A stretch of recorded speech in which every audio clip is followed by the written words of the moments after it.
তাফসীরুল কোরআন মাহফিলের শেষ দিন। মাহফিল 5 দিনের স্থলে 3 দিনের হওয়ায় শেষ দিনেই লক্ষ জনতা সমবেত হতে থাকে আউটার স্টেডিয়ামের বিশাল ময়দানে।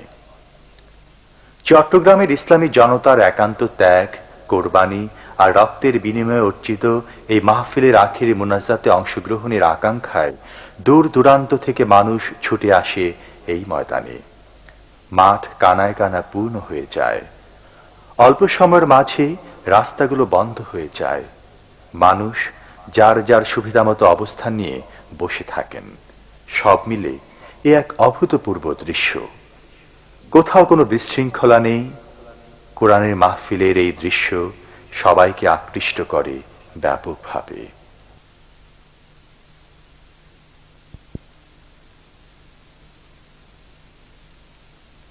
এই জনসমুদ্রের উদ্দেশ্যে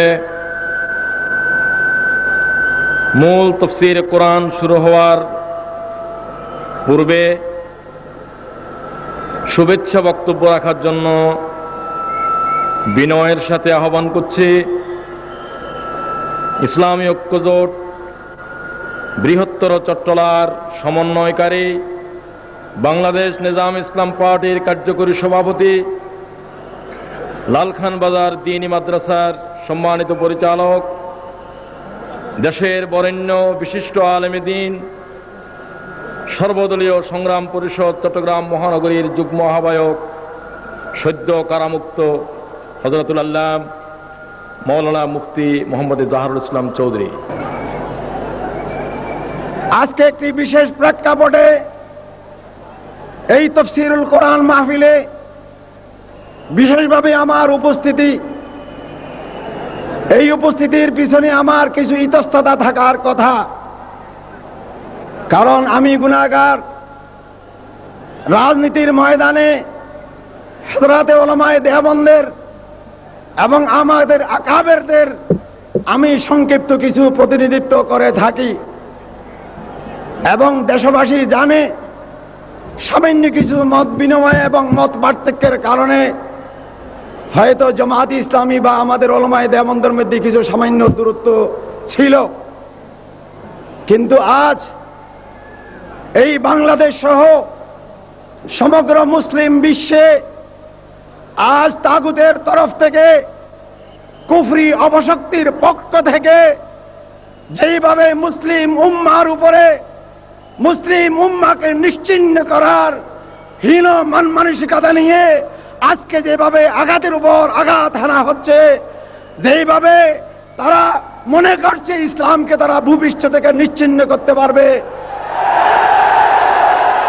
আজ তারা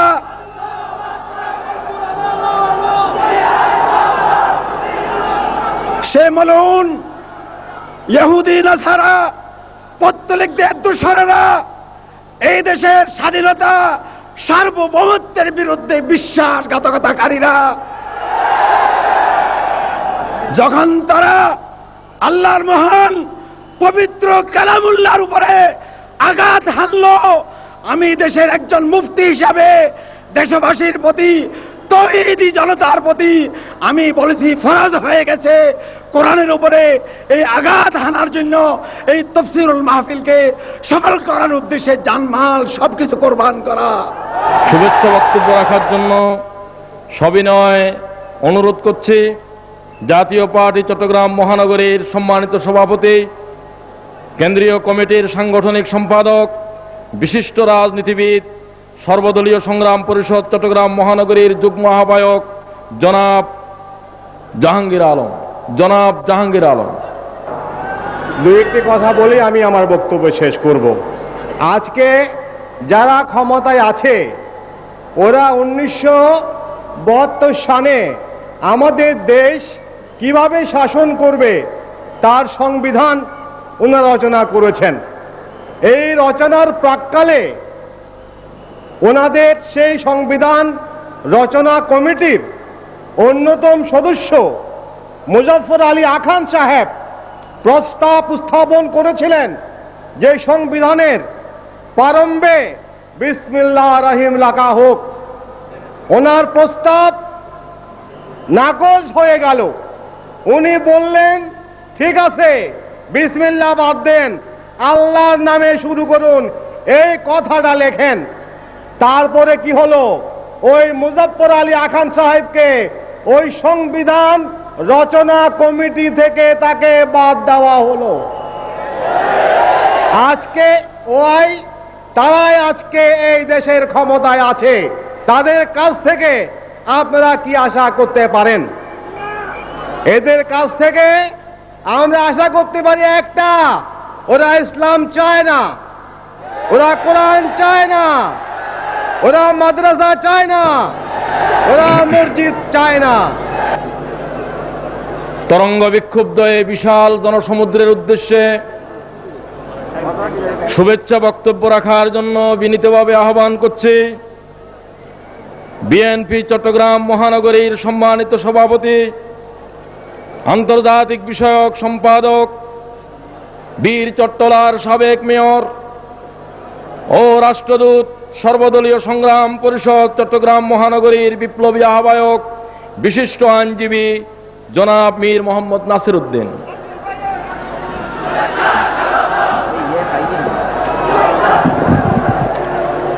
চট্টগ্রাম আউটার স্টেডিয়ামে আজকের এই তফসির মাহফিল,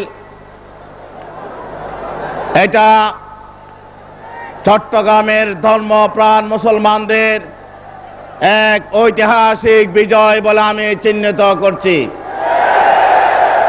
এই বিজয় ছিনিয়ে আনার জন্যে যারা ত্যাগ স্বীকার করেছেন, যারা পুলিশ কর্তৃক নির্যাতিত হয়েছেন, যারা শাহী মসজিদে গিয়েও নিজেকে রক্ষা করতে পারে নাই, যাদের রক্তে জুমা মসজিদের ফ্লোর রঞ্জিত হয়েছিল, সেই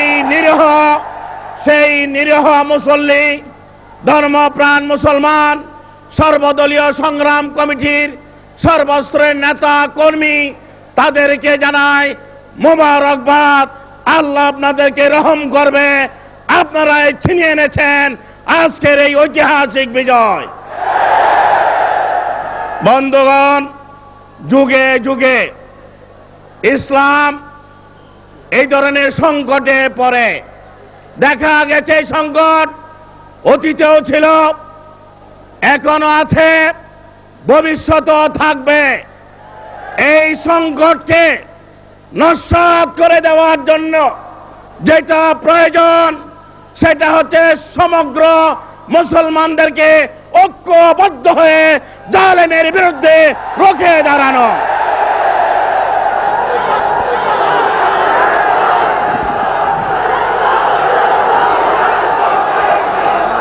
পুলিশ কমিশনার সাহেব, আমি তাকে বলতে চাই, তিনি চট্টগ্রামকে জানেন না, তিনি চট্টগ্রামকে চেনেন না।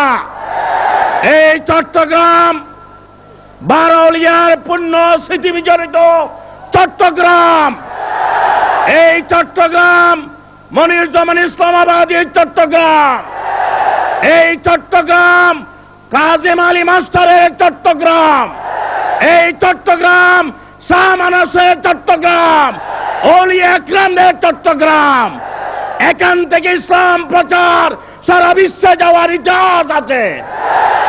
কোন দুঃসাহসে, কার ইশারায় কোরআন তেলাওয়াত তাফসীর নিষেধাজ্ঞা জারি করেছেন? সময় আসলে কড়াই গন্ডায় তার জবাব দিতে হবে। এখন নবী আরবি সাল্লাল্লাহু আলাইহি ওয়াসাল্লামের শানে একটি নাতিয়া পেশ হচ্ছে। সাফায়েক বিন নূর আল জাবের ইনস্টিটিউট আমাদের ভাই নাতে রসুল পেশ করছেন। আমি যদি আরব হতাম মদিনারি হাসান হোসেন হেসে হেসে নাচতো আমার বুকে এসে, হাসান হোসেন হেসে হেসে নাচতো আমার বুকে এসে, চোখে তো নদী পেশে নেয়ামত আমি যদি আরব হতাম মদিনারে সেই পথে মোর চলে যেতেন সেই পথে মোর চলে যেতেন নূর নবী হযরত আমি যদি আরব হতাম মদিনারে ইসলামী সমাজ কল্যাণ পরিষদ চট্টগ্রাম কর্তৃক আয়োজিত আউটার স্টেডিয়ামে অনুষ্ঠিত আজকের এই বিশাল তাফসীরুল কোরআন মাহফিলে যে বিশাল জনসমুদ্রে তরঙ্গের পর জনতার তরঙ্গ আছাড় খেয়ে মরছে, এ বিশাল জনতার উদ্দেশ্যে আল্লাহ পরওয়ারদিগারের আখিরি কালাম থেকে বক্তব্য রাখার জন্য বিনীতভাবে আহ্বান করছি রাসূল খুদা সাল্লাল্লাহু আলাইহি ওয়াসাল্লামের 33তম আওলাদ রাসূল আল্লামা সৈয়দ আনোয়ার হোসেন তাহের জাবেরি আল মাদানীকে। আমি চাই, আপনি চান, কেউ তাফসীরের পক্ষে ছিলেন, কেউ তাফসীর মাহফিল বন্ধ করার চিন্তায় ছিল, কিন্তু আল্লাহ পাকের কালামের ইজ্জত আল্লাহ পাক রেখেছেন। তাদের চেহারার মধ্যে আল্লাহ পাক কলঙ্ক লেপন করেছেন। এই কালামের আওয়াজ বন্ধ করার ক্ষমতা পৃথিবীতে কারোর নাই। আবু জাহল আল্লাহর কালামের আওয়াজ বন্ধ করতে চেয়েছিল, কিন্তু তার পরিণতি কি হলো? তার শেষ পরিণতি এমন হলো জাহান্নামে সে পৌঁছে গেল, কিন্তু তার জানাজা নসিব হয় নাই। কিন্তু আমরা আজ এই তাফসীরুল কোরআন থেকে, তাফসীরুল কোরআন মাহফিল থেকে আমরা জানিয়ে দিচ্ছি, যারা কোরআনের আওয়াজ বন্ধ করার চিন্তা ভাবনা করছো, তোমাদেরও জীবনে জানাজা নসিব হবে না। এই জন্য এই কালাম বন্ধ করার অধিকার কেউকে দেওয়া হয় নাই। এই কালামের মালিক হলো রব্বুল আলামিন। সবাই উচ্চ আওয়াজে বলতে হবে, কালামের মালিক কে? এতগুলো মুসলমানের আওয়াজ এত সুন্দর হলো না। আল্লাহ পাকের কালাম, এই কালামের মধ্যে অন্য কোন অংশীদারিত্ব আছে? একমাত্র এই কালামের মালিক। আরো চিৎকার দিয়ে বলেন, এই কালামের মালিক আল্লাহ পাক রব্বুল আলামিন। আল্লাহর কালামের ইজ্জত নিজ কুদরতি হাতে আল্লাহ পাক রব্বুল আলামিন দেখায় দিয়েছেন। এটা কি আপনারা বিশ্বাস করেন? গত জুমাতে আন্দরকিল্লায় যে কিয়ামত হয়ে গিয়েছিল, আমার প্রশ্ন, যখন এই তাফসীর মাহফিলের ইজাজত দেওয়াই হলো শেষ পর্যন্ত, কিন্তু নিরপরাধ মুসল্লিদের উপর কেন গুলি করা হলো? কেন মসজিদের পবিত্রতা নষ্ট করা হলো? এবং যেখানে আল্লাহর সিজদা করা হয়, বুট জুতা পরিধান করে পুলিশ বাহিনী আমার সামনে আমার মুসল্লিদের উপর হত্যা দ্বারা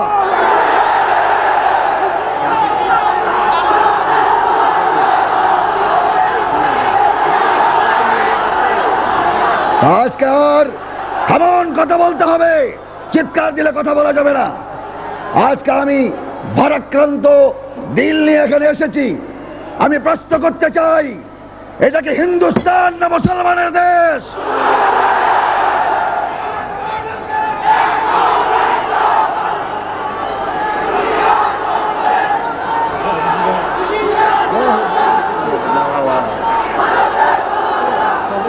তাহলে এই চট্টগ্রামের নাম হলো ইসলামাবাদ। হিন্দুস্তানে যদি কোরআনের আওয়াজ চলে, লন্ডনে যদি কোরআনের আওয়াজ চলে, বাংলাদেশে এমন কোন মরদের বাচ্চা জন্মগ্রহণ করে নাই আল্লাহর কোরআনের আওয়াজ বন্ধ করতে পারে। এই কোরআনের আওয়াজ জমিনে টিকায় রাখার জন্য প্রয়োজন যদি হয় লক্ষ লক্ষ মুসলমানের লাশ জমিনে পড়বে, কিন্তু আল্লাহর কোরআনকে ভুলণ্ডিত হতে দেওয়া হবে না।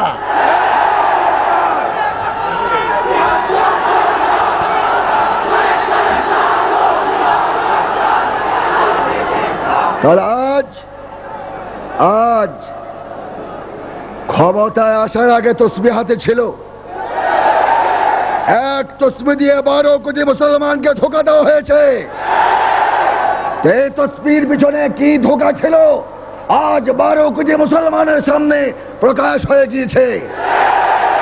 আমি রাজনৈতিক আলোচনা করতে আসি নাই, এবং অনেকে টেলিফোন করে জিজ্ঞাসা করেছিল খতিব সাহেব তফসির মাহফিলে যাবেন কিনা।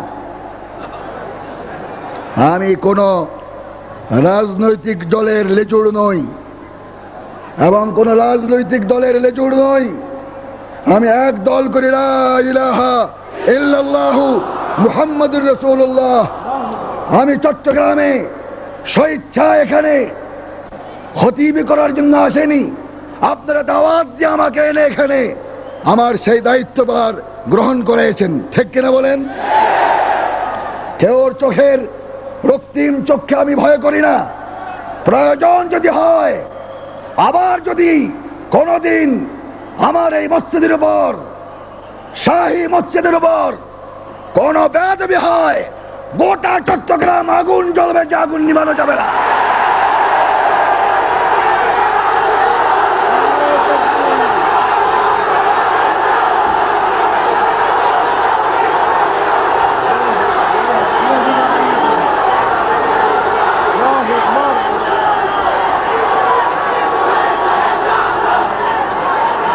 আমি জিজ্ঞাসা করতে চাই, আমি মাত্র আমাকে 20 মিনিট টাইম দেওয়া হয়েছে। এই 20 মিনিটের মধ্যে কোনো ওয়াদও করা যাবে না, এই জন্য আনুষঙ্গিক কথা বলে আমি সময় কাটাচ্ছি। তাহলে আমি জিজ্ঞাসা করতে চাই, খতিব অর্থ কি চাপলুস? খতিব অর্থ কি চাপলুস? পাওচাটা গোলাম না। যদি চিন্তা করেন পাওচাটা গোলাম, তাহলে ভুল করবেন। ফখর করছি না, যে শরীরে রাসূলের খুন যদি থাকে, হযরতে হোসেন রাদিয়াল্লাহু তাআলা আনহু ইয়াজিদের সামনে যেমন মাথা নত করে নাই, বাতিলের সামনে মাথা নত হবে না।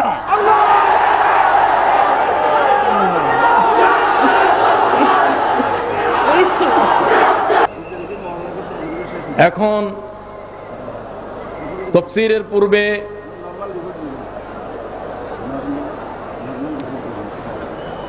বিশাল জনসমুদ্রের পক্ষ থেকে স্বনির্বন্ধ অনুরোধ করছি, চট্টগ্রামের ইসলামী বিপ্লবের মশালবাহী ইসলামী আন্দোলনের বর্ণাঢ্য বিপ্লবী চেতনার উৎস, চট্টগ্রামের সর্বদলীয় সংগ্রাম পরিষদের সংগ্রামী যুগ্ম আহ্বায়ক জনাব অধ্যক্ষ মাওলানা তাহের ভাইকে এইবারে মাহফিলকে কেন্দ্র করে ইসলাম বিরোধী শক্তি যে ষড়যন্ত্রের জাল বুনেছিল, মাহফিলকে বানচাল করার জন্য যে অপচেষ্টা চালিয়েছিল, আল্লাহ রাব্বুল আলামিন তাদের সমস্ত ষড়যন্ত্র ছিন্ন বিচ্ছিন্ন করে ঐতিহাসিক আউটডোর স্টেডিয়ামে এই মাহফিল করার সুযোগ দিয়েছেন। এই জন্য জানাই রব্বুল আলামিনের হাজার শুকরিয়া। এর সাথে সাথে বীর চট্টলার তৌহিদি জনতা বুকের তাজা রক্ত দিয়ে প্রমাণ করেছে, বুকের তাজা রক্ত আমরা ঢেলে দিতে পারি, জান দিতে পারি। কোরআনের বিরুদ্ধে কোন ষড়যন্ত্র আমরা বরদাস্ত করব না। এই জন্য তাদেরকে আমি আন্তরিক মোবারকবাদ জানাই। বিশেষ করে গত জুমার দিন শাহী জামে মসজিদে কি লঙ্কাকাণ্ড ঘটেছিল, মোহতারাম খতিব সাহেবের কাছে আপনারা শুনেছেন। এই চট্টলার মাটিতে শাহী জামে মসজিদের পবিত্র ফ্লোর আমার ভাইদের রক্তে রঞ্জিত হয়েছে, এবং সেই রক্তের বিনিময়ে এই মাহফিল কামিয়াব হয়েছে বলে আমি বিশ্বাস করি। কোন ব্যক্তি, দল আর সংগঠন নয়, চলার তৌহিদি জনতার ত্যাগের বিনিময়ে আল্লাহ রাব্বুল আলামিন এই মাহফিলকে সফল করেছেন। এই জন্য তাদেরকে মোবারকবাদ জানিয়ে আল্লাহ রাব্বুল আলামিন তাদেরকে উত্তম জাযা দিন, তার দরবারে দোয়া করছি। ইতিহাসে পড়েছি হযরত আবু বকর রাদিয়াল্লাহু তাআলা আনহুর সুযোগ্য মেয়ে আসমা বিনতে আবু বকর, আমি প্রশাসন আর ইসলাম বিরোধী শক্তিকে কান পেতে শোনার আহ্বান জানাবো। কানে যদি সীসা ঢেলে দেন তাহলে শুনবেন না। শুনুন, যেই জমানায় এইরকম মা তৈরি হয় সেই জমানার মুজাহিদদেরকে ঠেকাইতে পারবেন না। ইতিহাসে পড়েছি আসমা বিনতে আবি বকর নিজের সন্তান আব্দুল্লাহ ইবনে জুবাইরের লাশ লাইট পোস্টের সাথে দেখে বলেছিলেন, সাবাস সন্তান, সাবাস আমার ছেলে, শহীদ হয়েছ, তাগুতের কাছে আত্মসমর্পণ করনি। সেই ইতিহাস আপনাদের জানা আছে। শাহী জাম মসজিদে একজন কিশোর পুরো শরীর রাবার বুলেটের যাত্রা হয়ে গেছে, তার শরীর থেকে 1.5 থেকে 2 কেজির মতো রক্ত প্রবাহিত হয়েছে, কাপড় চোপড় রক্ত রঞ্জিত হয়েছে। আমার কয়েক বন্ধু টেলিফোনে ওই ছেলের মাকে সান্ত্বনা দে, ছেলের এই হয়েছে, আমরা দোয়া করি ধৈর্য ধারণ করেন। ছেলের মা উত্তর দেয়, আমার ভাই কি আপনি আমাকে সান্ত্বনা দিচ্ছেন? আমি তো আমার ছেলেকে শহীদ হওয়ার জন্য হক করে দিয়েছি। যেই জমানায় আব্দুল্লাহ ইবনে জুবাইরের মায়ের মতো মা তৈরি হয়, সেই জমানায় কোরআনের অগ্রগতিকে ইনশাআল্লাহ কেউ ঠেকিয়ে রাখতে পারবে না। যে ইসলামী সমাজ কল্যাণ পরিষদ এ বিশাল মাহফিলের আয়োজন করেছে, আমরা এখনই তাফসীর শুরু করে দেব। মানুষের কষ্ট হচ্ছে, তারপরেও আপনাদের কাছে আমি অনুরোধ রাখব কয়েক মিনিটের জন্য ধৈর্য ধারণ করার জন্য। এ বিশাল মাহফিল যারা এত কষ্ট করে 22 বছর ইন্তজাম করেছেন, এত প্রতিকূলতা উপেক্ষা করে যারা আজকের এ বিশাল আয়োজনের ব্যবস্থা করেছেন, বরেণ্য অতিথিদেরকে নিমন্ত্রণ করেছেন, সেই সমাজ কল্যাণ চট্টগ্রামের সম্মানিত সেক্রেটারি জনাব এম এ তাহের সাহেব কয়েক মিনিটের মধ্যে ইসলামী সমাজ কল্যাণ পরিষদের বিস্তৃত পরিচয়কে সংক্ষিপ্তভাবে আপনাদের কাছে পেশ করছেন জনাব এম এ তাহের। সম্মানিত উপস্থিতি, ইসলামী সমাজ কল্যাণ পরিষদ চট্টগ্রাম দেশে বিদেশে সুপরিচিত একটি গৌরব উজ্জ্বল নাম। 23 বছর পূর্বে মানবতার মুক্তির সনদ আল ইসলামের প্রচার প্রসার, সমাজ সেবা ও সংস্কার ইত্যাদি কার্যক্রমের মাধ্যমে আল্লাহ রাব্বুল আলামিনের সন্তুষ্টি অর্জন এবং পরকালের মুক্তি ও কল্যাণ লাভের লক্ষ্যকে সামনে রেখে 1977 সালে ইসলামী সমাজ কল্যাণ পরিষদ চট্টগ্রাম প্রতিষ্ঠা লাভ করে। জন্মলগ্ন থেকে পরিষদ দাওয়া, শিক্ষা, চিকিৎসা, সাহায্য, পুনর্বাস ইত্যাদি ক্ষেত্রে উল্লেখযোগ্য ভূমিকা পালন করে আসছে। এই বছর পরিষদ আল্লাহর মেহরবানিতে যেসব কাজ আনতে সক্ষম হয়েছে তার একটি সংক্ষিপ্ত রিপোর্ট আমি আপনাদের সামনে পেশ করছি। দাওয়া বিভাগ পরিষদের কার্যক্রমগুলোর মধ্যে এটি একটি গুরুত্বপূর্ণ বিভাগ। জনগণের মাঝে আল্লাহর দ্বীনের দাওয়াত পৌঁছে দেওয়ার লক্ষ্যে এবছর বিভাগের আওতায় পবিত্র কোরআন, হাদিস, ইসলামের সাহিত্য বিতরণ করা হয়েছে। বিভিন্ন সামাজিক প্রতিষ্ঠান, পাঠাগার, ইসলামী সংস্থা, সংগঠন, ছাত্রছাত্রী, বিভিন্ন শিক্ষা প্রতিষ্ঠান, এগুলোর মধ্যে বিনামূল্যে পুস্তক 1811 কপি কোরআন, হাদিস, ইসলাম সাহিত্য বিতরণ করা হয়েছে। এরপর তফসিরুল কোরআন মাহফিল। তফসিরুল কোরআন মাহফিল দাওয়া বিভাগের একটি উল্লেখযোগ্য কর্মসূচি। মহান আল্লাহ তাআলার দ্বীনের দাওয়াত আপামর জনগণের কাছে ব্যাপকভাবে প্রচার ও প্রসারের লক্ষ্যে প্রতি বছর 5 দিন ব্যাপী ঐতিহাসিক তফসিরুল কোরআন মাহফিলের আয়োজন করে থাকে। গত বছর সদবরাস্ত প্যারেড ময়দানে 22 নভেম্বর থেকে 26 নভেম্বর 1999 ইংরেজি পর্যন্ত 5 দিন ব্যাপী এই মাহফিল অনুষ্ঠিত হয়। লক্ষ লক্ষ জনতা মাহফিলে আন্তর্জাতিক খ্যাতি সম্পন্ন মুফাসসির কোরআন হযরত মাওলানা দেলাওয়ার হোসেন সাঈদী এমপি মহান তাআলা কোরআন থেকে তাফসীর পেশ করেন। এছাড়াও দেশে বরেণ্য মুফাসসিরিন, ওয়াইজিন, ওলামা মাশায়েখ ইসলামী চিন্তাবিদগণ অংশ নেন। তাফসীরুল কোরআন মাহফিল উপলক্ষে মাহফিলের তৃতীয় দিবসে সকালে শুধুমাত্র মহিলাদের জন্য বিশেষ সমাবেশ আয়োজন করা হয়। বিপুল সংখ্যক মহিলা ও সমাবেশ উদ্বোধন করেন। মাহফিলের সমাপনী দিবসে সকালে আগামী দিনের নাগরিক শিশু কিশোরদের জন্য একটি ব্যতিক্রমধর্মী সমাবেশ আয়োজন করা হয়। প্রধান মুহাসির শিশু কিশোরদের বিভিন্ন প্রশ্নের জবাব দেন এবং রাসূল করিম সাল্লাল্লাহু আলাইহি ওয়াসাল্লামের আদর্শে নিজেদের জীবন গড়ে তোলার জন্য শিশুদের উৎসাহিত করে আলোচনা পেশ করেন। মুসলিমদের ইসলাম গ্রহণ। তাফসীরুল কোরআন মাহফিল চলাকালে গত বছর ইসলামের কোরআনের বাণী শুনে ইসলামের সৌন্দর্যে আকৃষ্ট হয়ে 31 জন এবং পরবর্তী সময়ে পরিষদ অফিসে এসে আরো 12 জন, সর্বমোট 43 জন ও মুসলিম ব্যবস্থা ইসলাম গ্রহণ করেন।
نحمده ونستعينه ونستغفره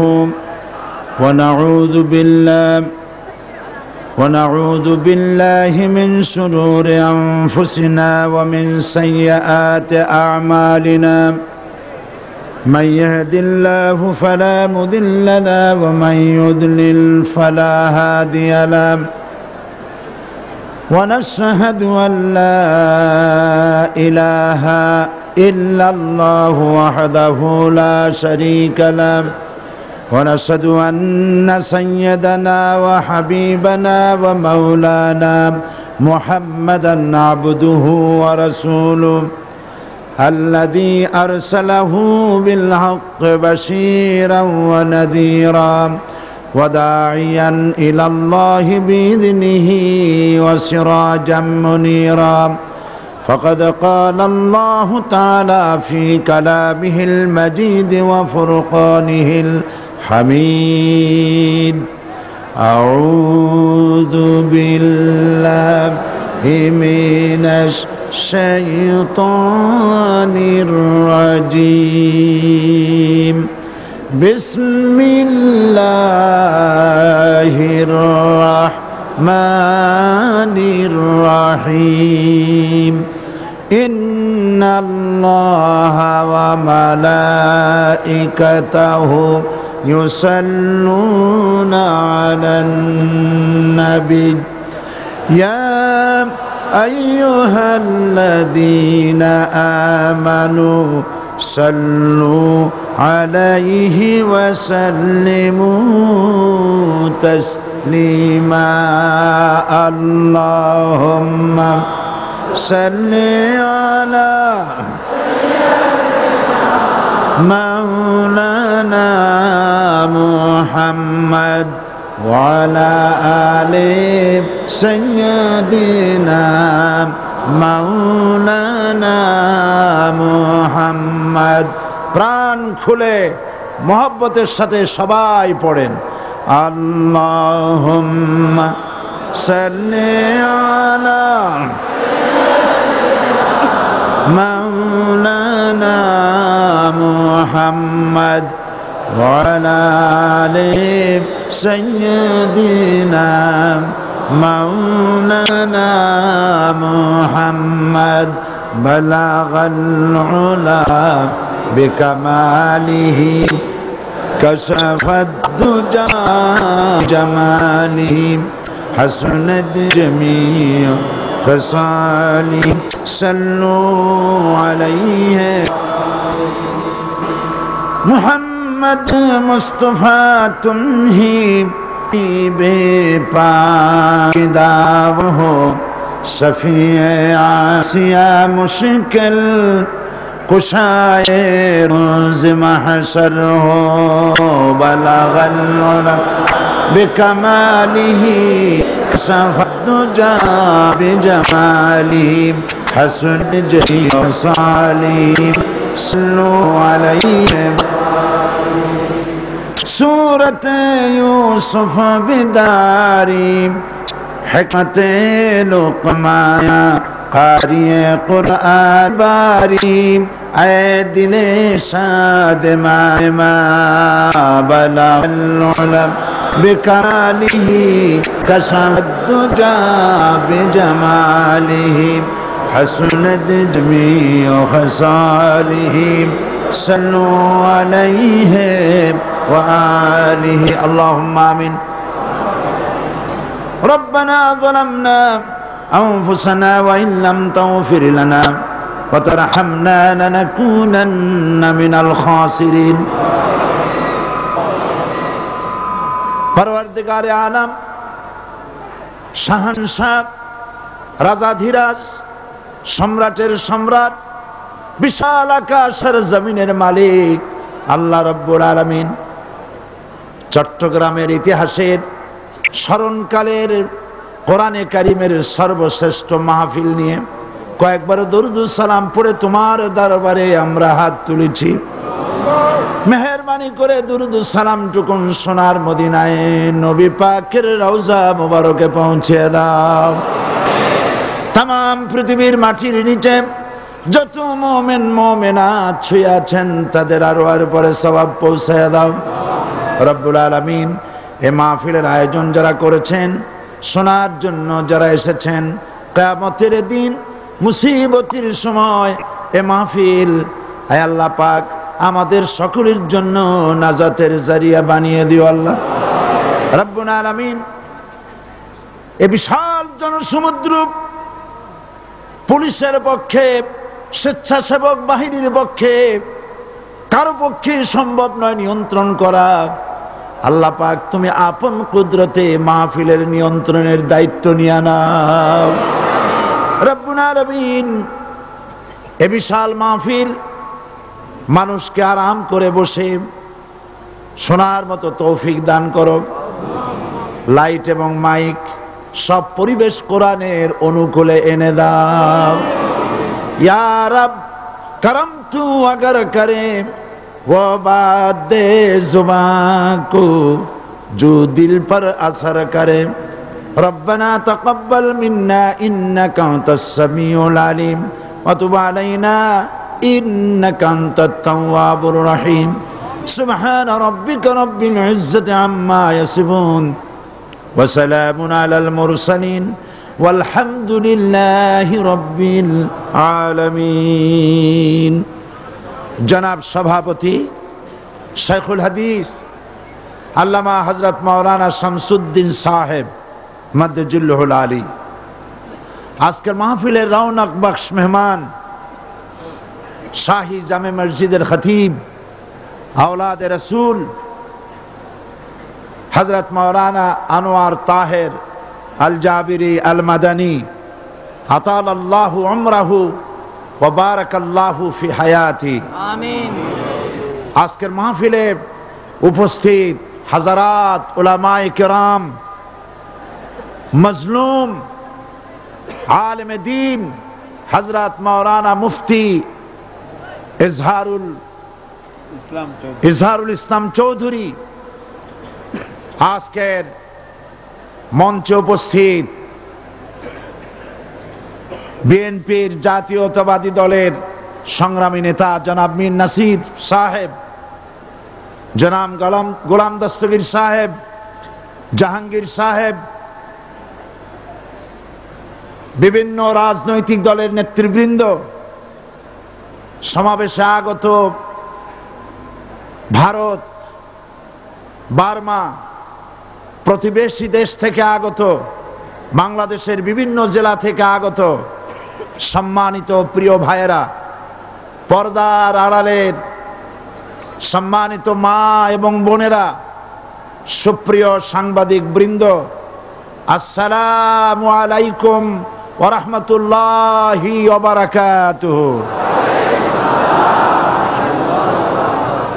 মহান আল্লাহ রব্বুল ইজ্জত ওয়াল জালাল, তার দরবারে লাখো কোটি শুকর আদায় করি যে মহান আল্লাহ তাবারক ওয়া তাআলা কোরআন শরীফের এই বিশাল মাহফিল, গোটা বিশ্বে কোরআন শরীফ তাফসীরের সর্বশ্রেষ্ঠ মাহফিল চট্টগ্রাম ইসলামী সমাজ কল্যাণ পরিষদ কর্তৃক আয়োজিত চট্টগ্রাম আউটার স্টেডিয়ামে এই বিশাল জনসমুদ্রে আমরা শরীক হতে পেরে আল্লাহ পাকের দরবারে নত শিরে শুকরিয়া জ্ঞাপন করছি, পড়ছি আলহামদুলিল্লাহ।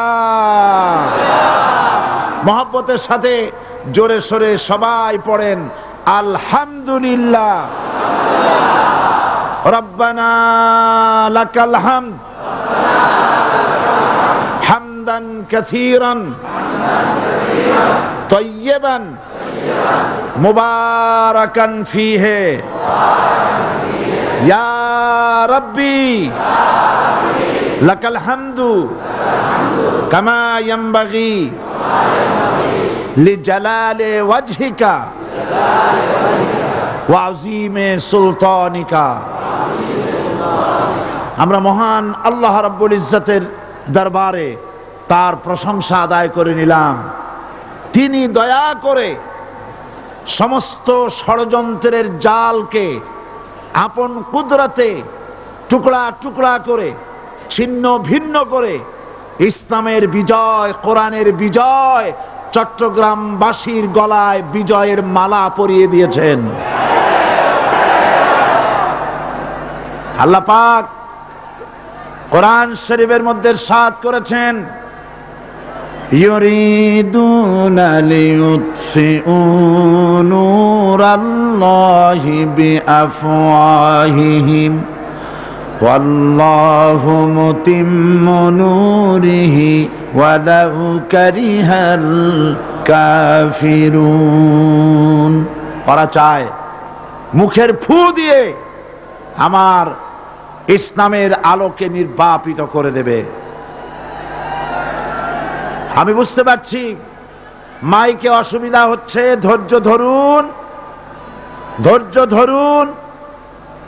মাইকের অপারেটর, সংশ্লিষ্ট ব্যক্তিবর্গ ব্যবস্থা করবেন।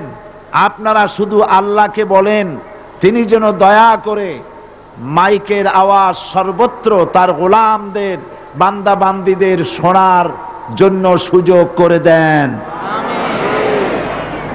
ধৈর্য ধরতে হবে। তারপরেও বলে রাখি, কোন এলাকার মানুষ যদি শুনতে নাও পারেন, আল্লাহ না করুন শুনতে নাও পারেন, লক্ষ লক্ষ মানুষ শুনতেছে, তার ডিস্টার্ব করবেন না। অসংখ্য রেকর্ড হচ্ছে, tape recorder, audio, video, CD, VCD হচ্ছে, ঘরে বসে শুনতে পারবেন। যদি আজকে কেউ মাহরুম হন, আল্লাহ যেন কাউকে মাহরুম না করেন, বলেন আমিন। ডিস্টার্ব করবেন না, শুনলে ডিস্টার্ব করবেন।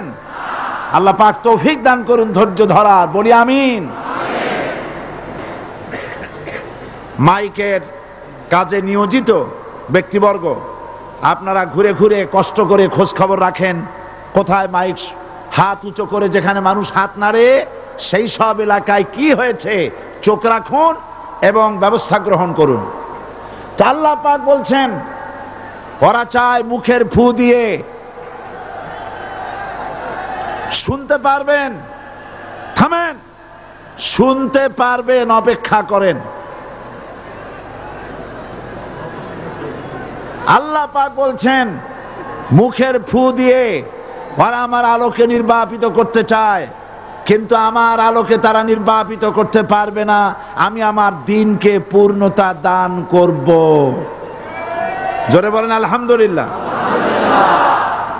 কবি বলছেন সাথে যা কার রহা হ্যায় अज़ल से ता इमरोज़, सतेजा का रहा है अज़ल से ता इमरोज़, चरागे मुस्तफ़ा भी से शरारे बुलाबीस। সেই আবহমান কাল থেকে শুরু করে মুহাম্মদ সাল্লাল্লাহু আলাইহি সাল্লামের চেরাগকে, ইসলামের আলোকে নিভিয়ে দেওয়ার জন্য আবু জাহেলের গোষ্ঠীরা চিরকাল চেষ্টা করেছে। আল্লাহ পাক তাদের এই বাতিলের সৃষ্ট টর্নেডো, গর্কি, জলোচ্ছ্বাস, ঘূর্ণিঝড়কে সবকিছু উপেক্ষা করে মুহাম্মদ সাল্লাল্লাহু আলাইহি সাল্লামের ইসলামের, আল্লাহর ইসলামের চেরাগকে, বাতিকে জ্বালিয়ে রেখেছেন। জ্বলছে, জ্বলবে, কিয়ামত পর্যন্ত কেউ নিভাতে পারবে না।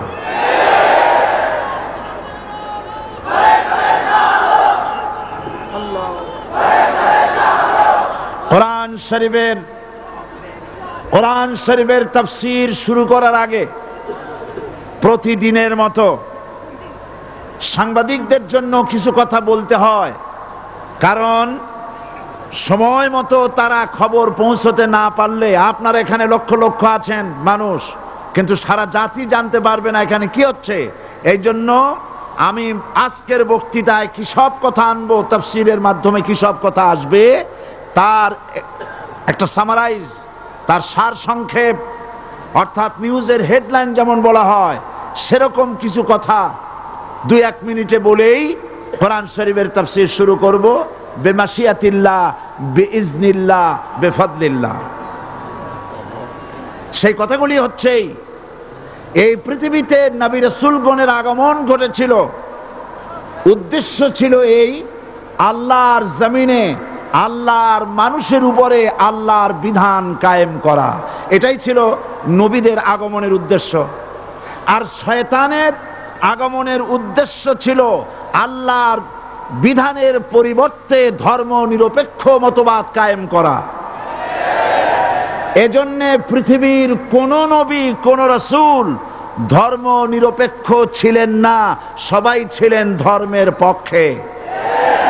রাসূলুল্লাহর অসংখ্য সাহাবীদের মধ্যে একজন সাহাবীও ধর্মের ব্যাপারে নিরপেক্ষ ছিলেন না। গোটা বিশ্বের সমস্ত মুহাদ্দিস, মুফাসসির এবং বড় বড় ওলামা, পীর বুজুর্গ, এমন একজন লোক পাওয়া যাবে না যিনি ধর্মনিরপেক্ষ মতবাদের অনুসারী ছিলেন। তাই ধর্মনিরপেক্ষ মতবাদের অনুসারী হওয়ার অর্থই হচ্ছে পবিত্র কোরআন হাদিসের সরাসরি অমান্য করা এবং আল্লাহ ও তার রাসূলের সাথে বিদ্রোহ ঘোষণা করার শামিল। ধর্মনিরপেক্ষ মতবাদ শয়তানের আবিষ্কৃত মতবাদ বলেই দুনিয়ার অধিকাংশ ইহুদি, খ্রিস্টান, মুশরিকরা এই মতবাদের অনুসারী। ইসলাম সম্পর্কে অনভিজ্ঞ পৃথিবীর কিছু কিছু মুসলিম দেশের কিছু কিছু নামধারী মুসলমান ধর্মনিরপেক্ষ মতবাদের ষড়যন্ত্রে পা দিয়েছে। আল্লাহ তাদেরকে রক্ষা করুন। আমরা বলি আমিন, সবাই বলি আমিন। বিশ্বের সমস্ত বিধানগুলোতে সেকুলারিজম, ধর্মনিরপেক্ষ মতবাদের অর্থ করা হয়েছে ধর্মহীনতা এবং ধর্ম বিরোধিতা। এর বাস্তব দৃষ্টান্ত আমরা দেখতে পাই বর্তমান যে সরকার আছে, তাই সেই সরকারের আমলের ভিতরে আমরা এই জিনিসটা দেখতে পাই। সত্য কিনা বলেন? সত্য কিনা বলুন? এই দলটির নাম ছিল আওয়ামী মুসলিম লীগ। এই দলটির নাম ছিল কি? আওয়ামী মুসলিম লীগ, তখন তারা নারায়ে তাকবীর, আল্লাহু আকবার ধ্বনি দিত, স্লোগান দিত, কিন্তু ধর্মনিরপেক্ষ মতবাদ দলীয় আদর্শ হিসাবে গ্রহণ করার কারণে নারায়ে তাকবীর, আল্লাহু আকবার এই স্লোগান তারা বর্জন করেছে। 1972 সনে যখন তারা ক্ষমতায় এলেন, তখন সংবিধানের শিরোনামে মুসলিম প্রথা সিদ্ধ বিসমিল্লাহির রহমানির রহিম তারা পরিত্যাগ করেছিল। সমস্ত বিশ্ববিদ্যালয়ের মনোগ্রাম থেকে ইকরা বিসমি রব্বিকাল্লাযী খালাক রব্বি জিদনি ইলমা এটাকে তারা বাদ দিয়েছিল। সলিমুল্লাহ মুসলিম হল এই নাম থেকে মুসলিম শব্দ বাদ দিয়েছিল। নজরুল ইসলাম কলেজের নাম থেকে ইসলাম শব্দ বাদ দিয়ে শুধু নজরুল কলেজ করেছিল। এগুলি অসত্য না সত্য? বর্তমান এই সরকার ধর্মনিরপেক্ষ হওয়ার কারণে ইসলাম এবং মুসলিম বিদ্বেষী, তার অসংখ্য প্রমাণ এই জাতির কাছে রয়েছে। দেশের শ্রেষ্ঠ সন্তান হচ্ছে আলেম ওলামা পীর বুজুর্গ, বলেন সুবহানাল্লাহ। দেশের শ্রেষ্ঠ সন্তান পীর মাশায়েখ আলেম ওলামাদের বিরুদ্ধে কোন জায়গায় কোন দুর্ঘটনা ঘটলেই তাদেরকেই দায়ী করা হয়। হরকুতুল জিহাদ, লাদেন বাহিনী, তালেবান নাম করে আলেমদেরকে গ্রেফতার করে এই সরকার পুলিশ দিয়ে নির্যাতন করেছে সরকার। একথা সর্বজনবিদিত যে সন্ত্রাস এবং হত্যা ধর্ষণের 90% অনুষ্ঠিত হয় কলেজ বিশ্ববিদ্যালয় পড়ুয়াদের মধ্য থেকে। আর চরিত্র সৃষ্টির শ্রেষ্ঠ কারখানা মাদ্রাসাগুলি এই সরকার একটা একটা করে বন্ধ করার পরিকল্পনা গ্রহণ করেছে। মাদ্রাসা শিক্ষাকে সংকুচিত করে ফেলছে। শুধু তাই নয়, দেশে অসংখ্য ভালো মন্দ পত্রিকা আছে, আরো রয়েছে ফুটপাতের অসংখ্য অশ্লীল ম্যাগাজিন, পর্ণ পত্রিকা।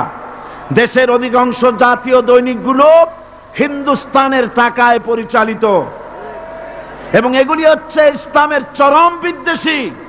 সরকার সেগুলিরই পৃষ্ঠপোষকতা করছে, আর্থিক সাহায্য দিচ্ছে, বিজ্ঞাপন দিচ্ছে। আর অন্যদিকে এদেশের মুসলিম জাতিসত্তার প্রতীক, স্বাধীনতা, সার্বভৌমত্ব, অখণ্ডত্বের অতন্ত্র প্রহরী, জননন্দিত 12 কোটি মুসলমানের কলিজার সাথে সম্পর্ক দৈনিক ইনকিলাব পত্রিকাকে বন্ধ করার ষড়যন্ত্র হিন্দুস্তানের গোলাম সরকার হাতে নিয়েছে।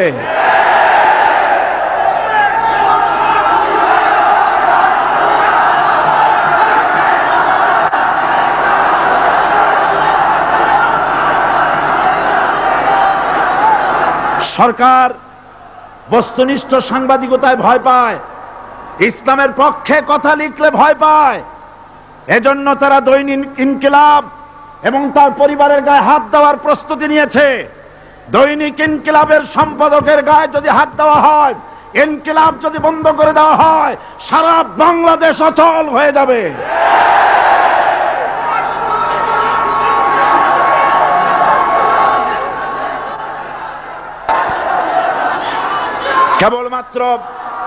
কেবলমাত্র ইসলামী রাষ্ট্র ব্যবস্থাই পারে হত্যা, ধর্ষণ, চুরি, ডাকাতি, জেনা, ব্যভিচার থেকে রক্ষা করে একটি সন্ত্রাসমুক্ত সমৃদ্ধ একটি বাংলাদেশ উপহার দিতে পারে কেবলমাত্র ইসলামী রাষ্ট্র ব্যবস্থা।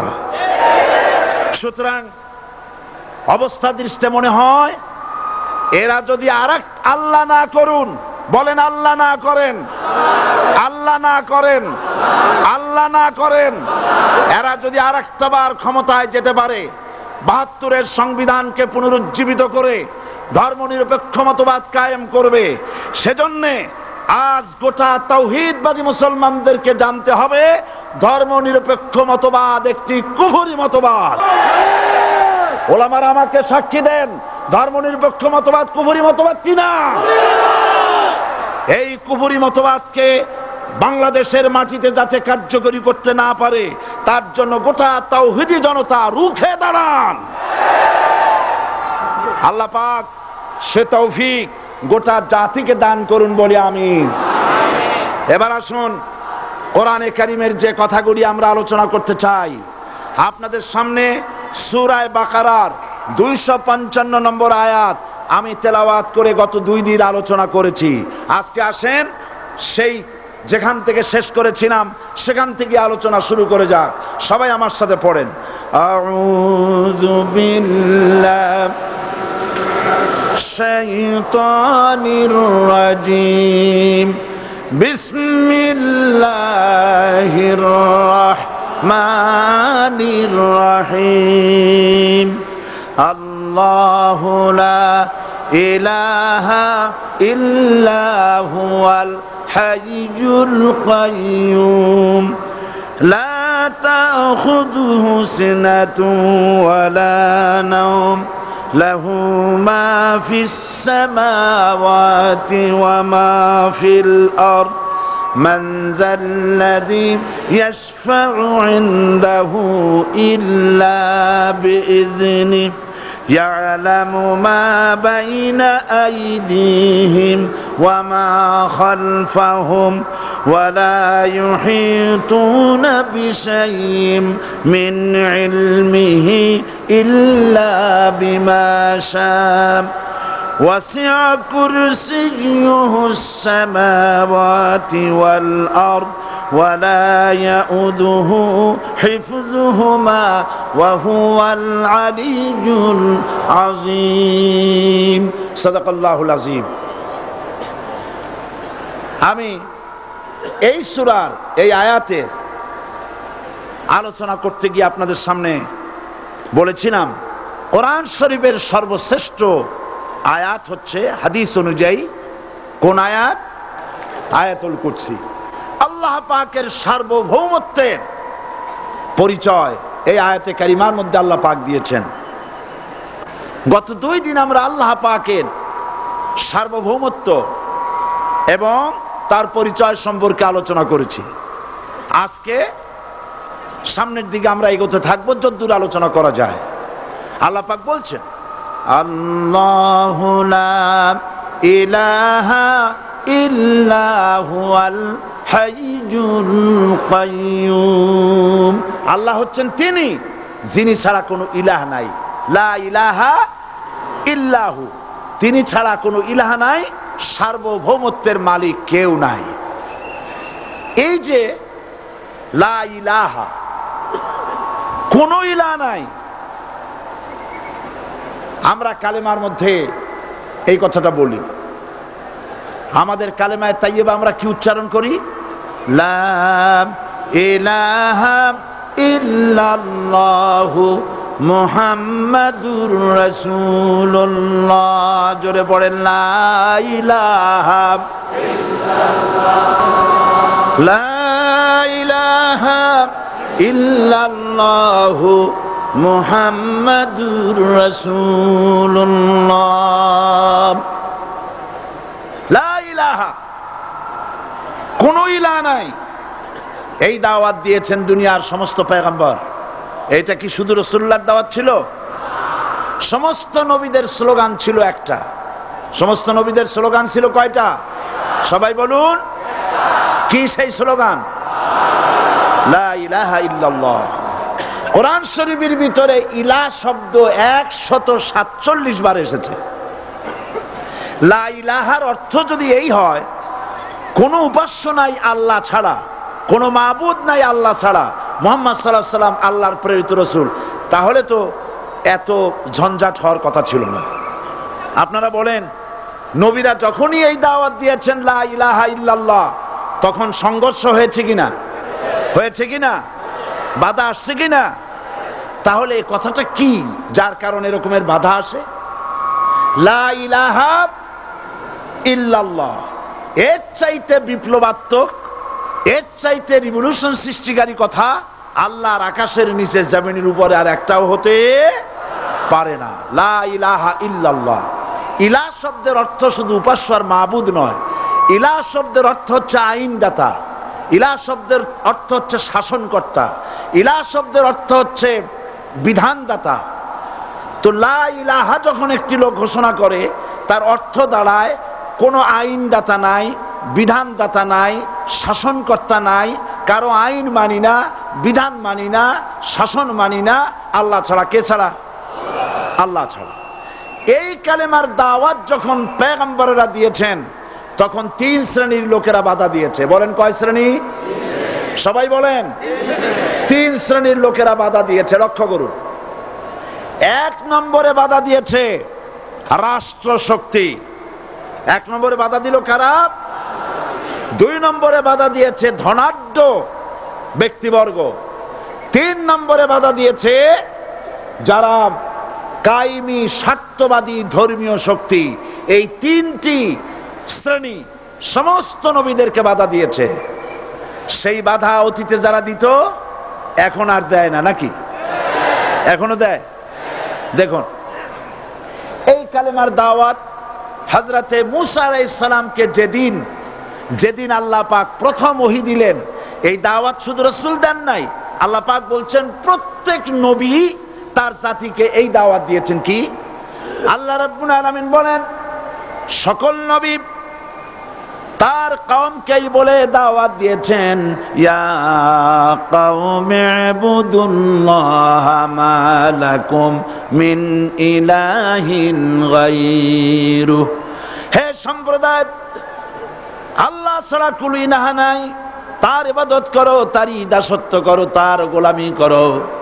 আল্লাহ পাক মূসা আলাইহিস সালামকে যখন নবুয়াত দিলেন, প্রথম যে ওহী এলো, প্রথম ওহীটাই ছিল ইন্নানি আনাল্লাহ লা ইলাহা ইল্লা আনা ফা'বুদনি ওয়া আকিমিস সালাতা লিযিকরি।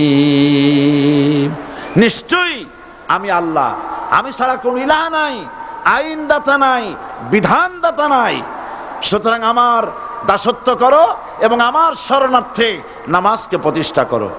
মূসা আলাইহিস সালামকে আল্লাহ পাক ওহী দিয়ে তাকে পাঠালেন। কোথায় পাঠালেন? আল্লাহ পাক বলেন ইযহাব ইলা ফিরআউনা ইন্নাহু তাগাব। গোটা কওম নাফরমান, আল্লাহর আইন কেউ মানছে না। গোটা কওমের কাছে না পাঠাইয়া আল্লাহ পাক সর্বপ্রথম মূসা আলাইহিস সালামকে দাওয়াত নিয়ে কার কাছে পাঠালেন? ফেরাউনের কাছে। কারণ ফেরাউন হচ্ছে রাষ্ট্রশাসক। ফেরাউন কি? রাষ্ট্রশাসক। নিচের পানি পাহাড়ের উপরে যায় না, উপরের পানি না নিচের থেকে উপরে যায়, উপরে পানি নিচে আসে। সুতরাং দেশ যারা চালায় এই লোকগুলি যদি ভালো হয়, গোটা দেশ ভালো হয়। আর সমস্ত মানুষটা যদি, রাষ্ট্র যিনি পরিচালনা করেন, এই লোকগুলি যদি খারাপ হয়, গোটা দেশ খারাপ হতে বাধ্য। এই জন্য আল্লাহ পাক বলছেন সর্বপ্রথম তুমি ফেরাউনের কাছে যাও এবং এই কালেমার দাওয়াত দাও। হযরতে মূসা আলাইহিস সালাম ফেরাউনের কাছে গেলেন আর দাওয়াত দিলেন, ফেরাউন পড়ে নাও লা ইলাহা ইল্লাল্লাহ। একটি কথা আপনাদের মনে রাখতে হবে, দুনিয়ার কোন ফেরাউন, কোন নমরুদ, কোন সাদ্দাত, কোন হামান কেউ বলে নাই যে আমি আল্লাহ, আমি রাজ্জাক, আমি খালেক, আমি পৃথিবী সৃষ্টি করেছি। কথা কেউ বলেছে? কেউ বলে নাই। কি বলেছে তারা? ফেরাউন বলেছে মা আলিমতু লাকুম মিন ইলাহিন গায়রি, আমি তো জানি না আমি ছাড়া আরো কোন ইলাহ আছে, এ কথা আমার জানা নাই, সুতরাং আমি হচ্ছি ইলাহ আর তুমি বলছো লা ইলাহা। তার মানে হচ্ছে ওই সময় পয়গম্বরেরা, আল্লাহর নবীর সাহাবীরা তারা জানতেন যে আমরা কিসের দাওয়াত দেই, আর যারা শুনতো তারাও বুঝতো কিসের দাওয়াত শুনতেছি। আজ আমার দেশে একই কালেমার দাওয়াত দেওয়া হয়, কিন্তু মানুষেরা বুঝতে পারে না কি শুনতেছি। ভাষা জানার ব্যাপারে, বোঝার ব্যাপারে হলো আসল বিষয়। এটা বুঝাতে গিয়ে আমি মাঝে মধ্যে একটা দৃষ্টান্ত দেই এভাবে। একজনের একটা রেশনের দোকান ছিল, সেই দোকানে তার একটা ময়না পাখি ছিল। আর ময়না পাখিকে কথা শেখানো যায় সেটা তো আপনারা জানেন। জি, ময়নাকে শিখায়েছে যে লাইন করুন, এক এক করে আসুন। ময়না এই কথা শিখেছে। সকালবেলায় যখন রেশনের দোকানে ভিড় পড়ে গেছে, তখন ওই পাখি খাঁচার মধ্যে বসে বলছে লাইন করুন, এক এক করে আসুন। একদিন খাঁচার দরজা খোলা পেয়ে পাখি উড়ে গিয়ে গাছের ডালে বসেছে। আশেপাশে যত পাখি ছিল তারা চিন্তা করলো এই রকমের পাখি তো কখনো দেখি নাই। ময়না তো দেখতে কাকের মতো না, শালিকের মতো না, দেখতে একটা ভিন্ন রকম। ওরা এসে চতুর্দিক থেকে এই নবান্ত এই যে নতুন এসেছে ওরে ঠোকরানো শুরু করেছে চতুর্দিক থেকে। ঠোকরানি খেয়ে ময়না বলতেছে লাইন করুন, এক এক করে আসুন। এখন ময়না তো বোঝে না যে কি বলতেছি, আর যে পাখিরা ঠোকরাচ্ছে তারাও তো বোঝে না যে কি শুনতেছি। ময়না যদি বুঝতো যে আমি কি বলি, সবাই মিলে ঠোকরায়, তাই জান বাঁচে না। লাইন করে ঠোকরাইনি তো কলজে যাবে, সব ঠোঁটে ঠোঁটে চলে বোঝে নাই। আমাদের অবস্থা তাই হয়েছে। এই যে আপনারা এখানে দাঁড়াইছেন কেন? যারা যেখানে দাঁড়ায় বসা মানুষেরা অনুরোধ করে বসায় দেন। এত বড় বিশাল মাহফিলে আপনি দাঁড়ায়া কোনো মানুষকে কষ্ট দিবেন না, জায়েজ নাই। মুসলমানদেরকে কষ্ট দেওয়া কবিরা গুনাহ। বুঝতে পেরেছেন? যে যেখানে দাঁড়িয়েছে আপনারা বসা মানুষেরা তাদেরকে বসায় দেন।